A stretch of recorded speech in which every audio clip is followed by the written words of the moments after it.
Hey everybody, this is Vincent And Valerie. Woodard, and we are coming to you to present Couples Pursuit. This is a ministry that's dear to our hearts. We want to just share our story, just going through the ups and downs of marriage and be able to encourage one another, because we have come so far, y'all, and y'all will find out if y'all stay with us that God has just blessed us and He's just stayed with us, even though we tried to make our own plans, and God said no, that we're not having that, and He just empowered us and He just gave us grace. And we are here to share our story, share our testimony, and this ministry called Couples Pursuit. Baby, we got anything to say? Well, the purpose of it is just to encourage you that you can make it, that everybody goes through things, and there's probably not too many things that are going to be unique to you that are not in common with other couples. So we just encourage you to listen, to take heart to what we're saying, to be encouraged, and know that if God did it for us, He can do it for you too. Amen, amen, amen. Our story starts, we got married in May 27, 2000, which is kind of easy to remember, so I can always remember our anniversary most of the times. But we have been married 21 years as of this recording, and we, been through almost separation, even talking about, who's going to get what when we separate, who's going to get the TV, who's going to get the couch, just talking about the kids, how we're going to do. But we was really at that point, and both of us had to work on ourselves. I have videos that I've done to sharing with me and some of the struggles that I went through with thinking that I can't give you anymore. I can't, there's nothing else I have for you. And my wife is like, baby, I believe in you. I know you It's can. in there. And I'm not going to settle for this just the way you are. And I had to ask God, because really my mind was like, no, that's all I got. I am who I am. Guys, how many can relate? We say that a lot. And I asked God, is there any more? God, what can I do? Because I do want my marriage to work, but I just don't think I'm the right person for this marriage. I don't know what that meant, but that's what I thought. So God, He dealt with me, and He just stayed with me, and I just let Him into my heart. I softened my heart, guys. We have the habit of wanting to build up walls, build up surroundings and build up, our territory, and let nobody come so close to us. We don't want to expose, our emotional side and our vulnerable side at the same time. And when you expose both of those, it's like we're here in the moment, and there's no guard, there's no barrier or nothing, and we're scared. That's a scary time for a lot of us men. But I had to learn that's not in your marriage. It shouldn't be that way. In your marriage, that should be the time where you should be able to lean on each other the most, lean on your spouse the most. So that's my story, baby. Yeah, and I agree. We both had to get to a place where we broke down our barriers. Although Vince was convinced that he could only be the way that he was, and that was the way a man should be, I was convinced in the opposite direction, that you do let down your guard. There's a way to argue, or there's a way to discuss differences in a marriage that don't have to end up in yelling or fighting or calling names, or somebody leaving, or someone not having the ability to control their temper to the point where they feel like they have to leave. But it took us all the way to being separated in our own home for about 6 months, and it was really God that truly brought us back together, because you can ask anybody who's close to us. We were done. Yeah. We were done. Yeah. That was it. And since Vince had his breakthrough with a men's encounter that he went to back in 2012, and it's where he talks about in one of his videos how he experienced the love of God, the hug of God, that embrace that just really broke his heart wide open, and he found his purpose and passion was his family, that he really wanted to give that same love that he got from God to his family. And I promise you, we have been receiving that love ever since. It's a walk that you have to take, and you Yes. peel off layer by layer. And don't get me wrong, he wasn't the only one peeling off layers. I had to peel off my layer of expectation and dependency on him to meet needs that weren't supposed to be met by him. Wow. I really had to do that.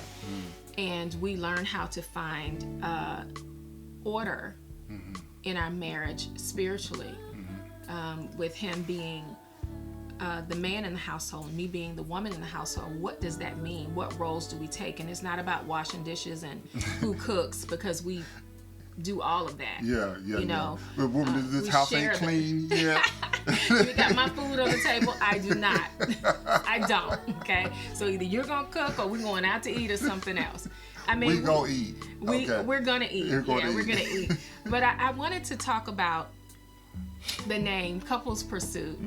I chose that name, or rather, God gave me that name, because we talk about couples retreats, and we've been on retreats, and it's a beautiful thing to to get away and go away from the world and just concentrate on each other. But those are isolated times where you can get away and go away. And especially during COVID, we've learned that we're going to be in the house together all the time.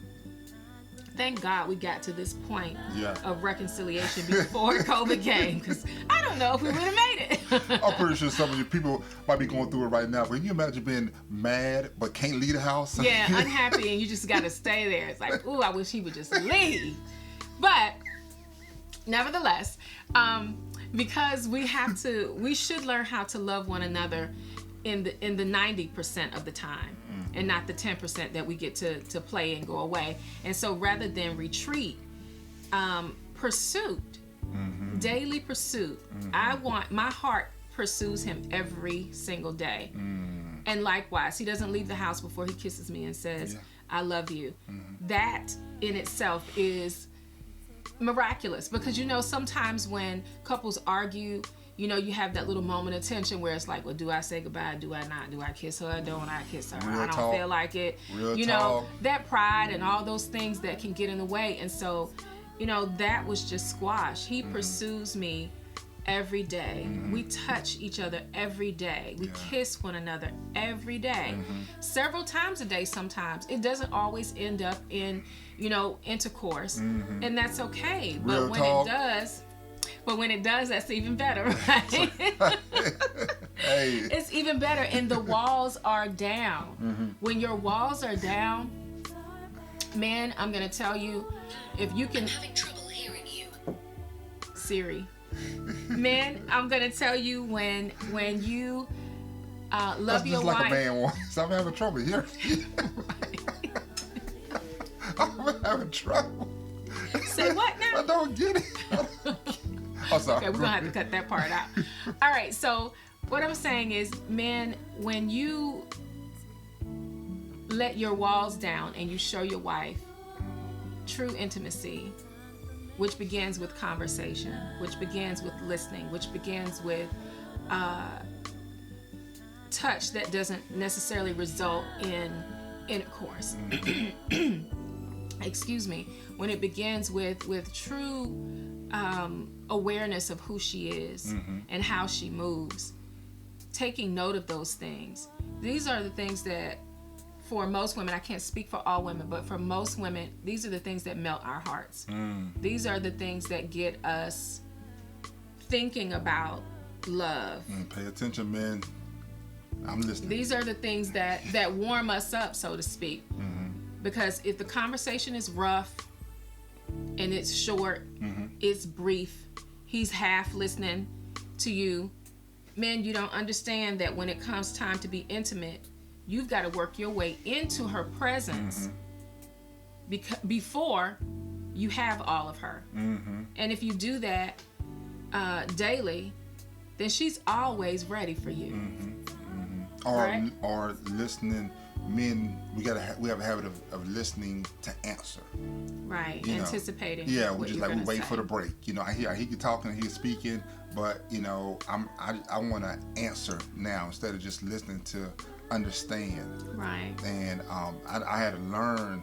I'm still learning to listen to understand, and sometimes just wait for the question as opposed to just jumping in every time Babe, I had a dream. Oh, well, your dream was about this. Wait a minute, just listen to the dream. Oh, another one? Yeah. Yeah. So I am so excited. We are so excited to go on this journey with y'all, and we just thank y'all for tuning in and to stay on this journey with us. We're gonna just have real talk and to be able to share, like I said before, our testimony, and hopefully we start a community. We want to start a Facebook group. We want you to join it and comment. And if you have some things that specifically you want us to talk about, jot them down in the Facebook group. Some questions that you want to ask, just let us know, because this is who we are. We're couples of examples, and we shall make other couples and encourage one another of examples, the best we can. So thank y'all so much, and we look forward to whatever God has in store. This is always a God thing. I love him. Hey, man, let's do this. Alrighty, signing off. Signing off. Talk to y'all later. Bye. See ya.